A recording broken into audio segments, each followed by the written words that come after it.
Hi, I'm Matt Nyer, Senior Applications Engineer for Makino. I'm here with today's tech tip on how to check our automatic tool length measurement system. How do we know when to calibrate it, if it needs to be calibrated?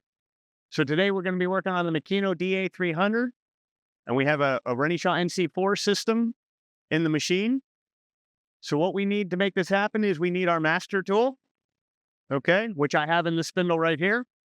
On our master tool, if you haven't recorded these values somewhere, hopefully they're still on the side of the master tool. We need this information because we're going to use this information to check the tool. So what we're going to do is we're going to call up our tool check. And I use a template program to do this. So we're going to fill out our template information based off the information on the tool.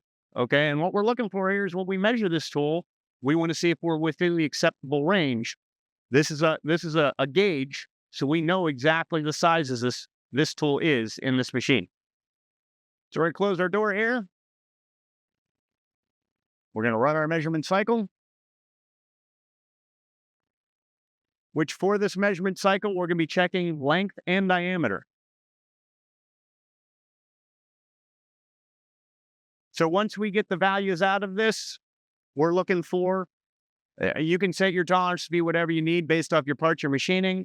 I'm looking for less than 0.2 deviation from any of those numbers. You can hold that tighter if you want. Like I said, it's up to the customer's preference. But if I'm seeing values that aren't within that tolerance, what I'm going to then do is I'm going to recalibrate the system. And then it's just a matter of rinse, repeat. I'm going to recalibrate the system. I'm going to measure the master tool again. If I don't get the numbers I want, I'm going to make sure it's clean, make sure everything's clean, which you should do beforehand. Make sure the machine is warmed up as well before doing any of these calibrations. You don't want to let the machine sit and come in and right away run your calibration on your ATLM before you've done a full warm-up cycle on the machine. So we'll check our values here.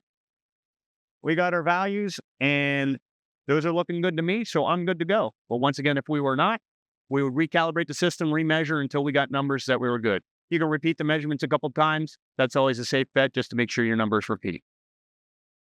That was today's tech tip. It was, how do I check my automatic tool length measurement system?